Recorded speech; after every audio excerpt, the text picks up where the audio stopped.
लोकसभा चुनाव का नया सर्वे आया है। नए सर्वे में किसका डंका बजेगा पहले चरण को लेकर, क्योंकि लोकसभा चुनाव में 7 चरणों में मतदान होने वाले हैं इस बार 24 में, और डेट अनाउंस हो चुकी है। 7 चरणों में जलवा कौन बिखेरेगा 4 जून को जब नतीजे आएंगे वो उस वक्त पता चल जाएगा। लेकिन सर्वे लगातार हो रहे हैं। हमने आपको पहले भी कई राज्यों के सर्वे दिखाए।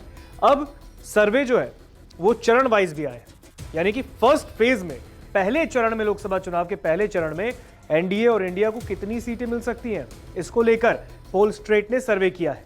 पोलस्ट्रेट ने जो सर्वे किया उसमें बेहद चौंकाने वाले आंकड़े सामने आए हैं। और सबसे बड़ी बात, एनडीए और इंडिया में एक तगड़ी कांटे की टक्कर देखने को मिली, कैट फाइट देखने को मिल रहा है। और पहले चरण की तस्वीर क्या होगी हम आपको बताएंगे। उससे पहले कुछ जानकारी आपको दे दें। लोकसभा चुनाव का जो नया सर्वे है, पहले चरण में किसका डंका, पहले चरण में कब कहां चुनाव होंगे। पहले चरण में 8 सीटों पर 19 अप्रैल को वोटिंग होनी है। 19 अप्रैल को पहले चरण का मतदान है, 4 जून को नतीजे आएंगे। 7 चरणों में कुल वोटिंग होनी है। तो पहले चरण में 8 सीटों पर 19 अप्रैल को मतदान होंगे। उत्तर प्रदेश की 8 सीटों के साथ तमिलनाडु की 39 सीटें, यानी तमिलनाडु में सभी 39 लोकसभा सीटों पर उस दिन मतदान होंगे। बिहार की 4, कि बिहार में टोटल 40 सीटें हैं लोकसभा की। मध्य प्रदेश की 6, राजस्थान की 12 और उत्तराखंड, असम की 5-5 सीट के लिए 19 अप्रैल को ही मतदान किए जाएंगे, वोट डाले जाएंगे। अब ये पहले चरण का, ये आपको हमने जानकारी दी कि पहले चरण में कब कहां कितने स्टेट में कहां पे किन किन सीटों पर चुनाव होंगे। अब जो आंकड़े आपके सामने आ रहे हैं एनडीए और इंडिया के, ये बेहद हैरान करने वाले आंकड़े हैं। क्योंकि अगर आप देखेंगे पहले चरण में 101 सीट पर लोकसभा का चुनाव होना है, यानी कि 101 सीटों पर मतदान होंगे पहले चरण में, फर्स्ट फेज में। टोटल 7 चरण में, मैं फिर बता दूं आपको, पोलस्ट्रेट ने जो सर्वे किया है इसमें 101 में से 55 सीटें एनडीए के पास और 42 सीटें इंडिया के पास जा रही हैं। ये देखिए कितनी कांटे की टक्कर है यहाँ पे। पीछे से इंडिया आ रहा है एनडीए के सामने, अन्य के पास 4 जाएंगी। लेकिन कहीं ना कहीं 101 सीटों में से 55 सीटें तो एनडीए के पास चली गई, आधी सीटें पहले चरण में। ये पोलस्ट्रेट का सर्वे बता रहा है, ये एक अनुमानित आंकड़ा है। लेकिन इंडिया के पास भी 42 है। अगर आप देखेंगे तो फासला ज्यादा बड़ा नहीं है, कम का नहीं है, और 42 सीटें इंडिया को मिल रही हैं इसमें, यानी कि इंडिया ने गजब चौंका दिया है पोलस्ट्रेट के सर्वे में। ये पहले चरण के आंकड़े हैं, जो कि एक अनुमानित आंकड़ा है।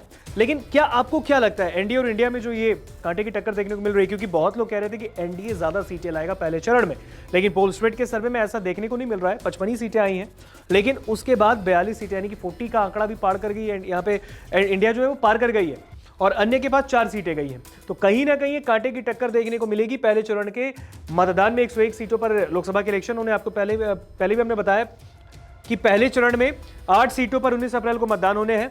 यूपी की 8 सीटों पर, तमिलनाडु की 39, बिहार की 4, एमपी की 6, राजस्थान की 12, उत्तराखंड, असम की 5-5 की सीटों के लिए 19 अप्रैल को वोटिंग होगी।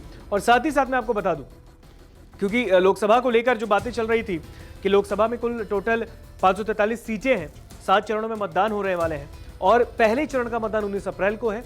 4 जून को नतीजे आएंगे, 4 जून को रिजल्ट आने वाली है। हर एक राजनीतिक दल, इंडिया और एनडीए, अपने अपने तरीके से पुरजोर आजमाइश कर रहा है, ताकत झोंक रहा है। एक तरफ एनडीए ने कह दिया है कि अब की बार 400 पार, दूसरी तरफ इंडिया एनडीए के विजय रथ को रोकने की पूरी कोशिश में लगा है, क्योंकि इस बार प्रधानमंत्री नरेंद्र मोदी ने कह दिया कि हम जीत की हैट्रिक लगाएंगे। तो दूसरी ओर इंडिया अलायंस भी कह रहा है कि हम इस हैट्रिक को नहीं होने देंगे।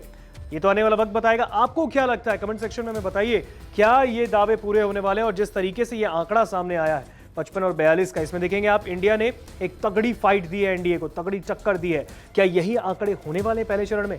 कमेंट सेक्शन में हमें जरूर बताएं। नमस्कार, मैं हूं मानक गुप्ता।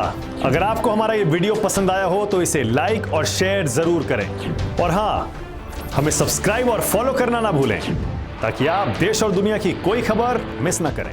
तो जुड़े रहिए हमारे साथ और देखते रहिए News 24।